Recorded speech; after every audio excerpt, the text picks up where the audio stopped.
बिस्मिल्लाहिर्रहमानिर्रहीम। अस्सलाम वालेकुम नाज़रीन, मैं हूँ एडवोकेट शाहज़ेब आज़म और आप देख रहे हैं लीगल व्यू। नाज़रीन, नवाज शरीफ साहब आज एबटाबाद में पहुंचे हुए थे। वहाँ उन्होंने कुछ तकरीर की और उनकी तकरीर क्या, मैं वैसे हर व्लॉग में कहता हूँ, उनकी तकरीर जो होती है वो चंद नुकात पर मुश्तमिल होती है और एक ही पॉइंट के इर्द गिर्द घूमती है। कोई नजरिया नहीं है, कोई वो अपना बयानिया नहीं दे सके अब तक।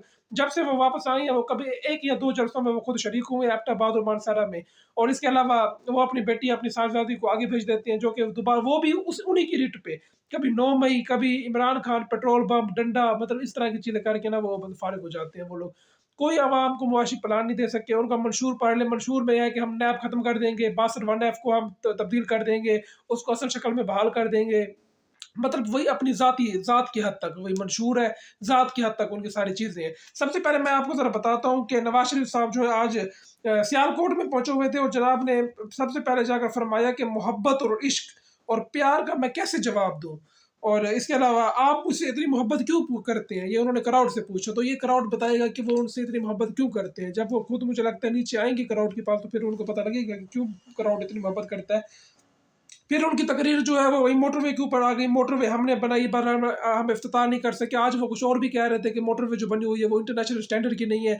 जो मैं बना के गया था वो बड़ी बेहतरीन मोटरवे थी, बड़ी इंटरनेशनल स्टैंडर्ड की थी। जबकि इकोनॉमी ऑफ पाकिस्तान की जो रिपोर्ट है उसके मुताबिक जो 2014 से 15 वाली जो कॉस्ट है वो कहीं ज़्यादा है 2019 वाली कॉस्ट से। यानी होना तो ये चाहिए कि जिस तरह महंगाई बढ़ती जा रही है, 2019 में जो मोटरवे है वो ज़्यादा महंगी बननी चाहिए थी, लेकिन वहाँ पर 2014 वाली मोटरवे जो है वो 2019 की निस्बत कहीं ज़्यादा लागत है उस पर उसके ऊपर आई। और उसके अलावा जो नवाज शरीफ साहब जो है वो फिर अदलिया के ऊपर आ गए। मुझे सजा देने वाला जज भाग गया, वो एक मॉनिटरिंग जज बन के बैठ गया था। इससे ज़ाहिर होता है कि दाल में कुछ काला है और मैं सुरखरू और बेकसूर साबित हो गया हूँ। यानी ये मियाँ साहब ने खुद ही कह दिया है कि मतलब जज जो है वो भाग गया। वो क्या वजह बनी, कितना उसके ऊपर प्रेशर था, क्या उसको धमकियाँ दी गई है, वो एक अलग कहानी है। लेकिन यहाँ पर मियाँ साहब इसको तशबीह दे रहे हैं कि मैं सुरखरू और बेकसूर साबित हो गया हूँ। तो मियाँ साहब आप कैसे बेकसूर साबित हो गए हैं? आप जब एयरपोर्ट पर जब आप उतरे थे उस वक्त नादरा की टीम, बाकायदा इस्लामाबाद हाई कोर्ट की टीम आपकी बायोमेट्रिक कराने के लिए एयरपोर्ट पर आ गई थी और आपको वहाँ का जो लाहौर का सीसीपी होता वो सल्यूट मार रहा था आपको।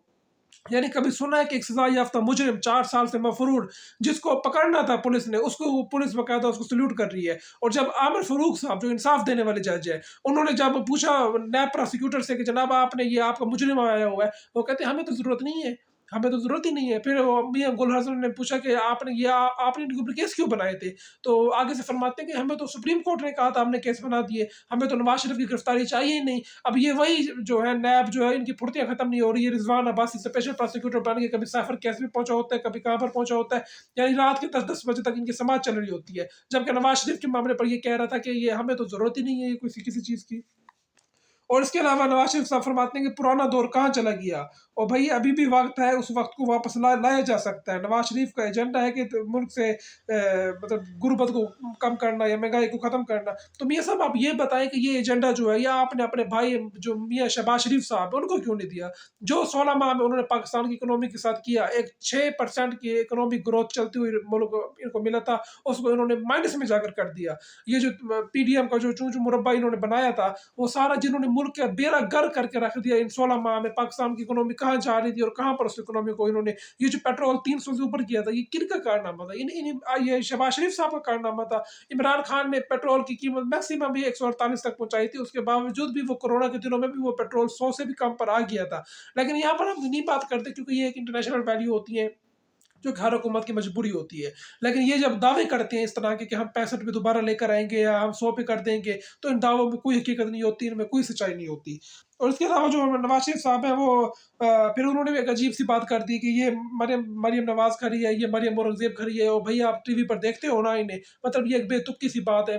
क्या इसमें लॉजिक थी कि मरियम नवाज़ खड़ी है, मरियम औरंगज़ेब खड़ी है और किसी को ढूँढते रहे स्टेज पे कि भई और कौन-कौन खड़ा है? कहते फिर और कोई नहीं खड़ा, उनको कोई नज़र नहीं आया स्टेज पे, सिवाय अपनी बेटी के अलावा।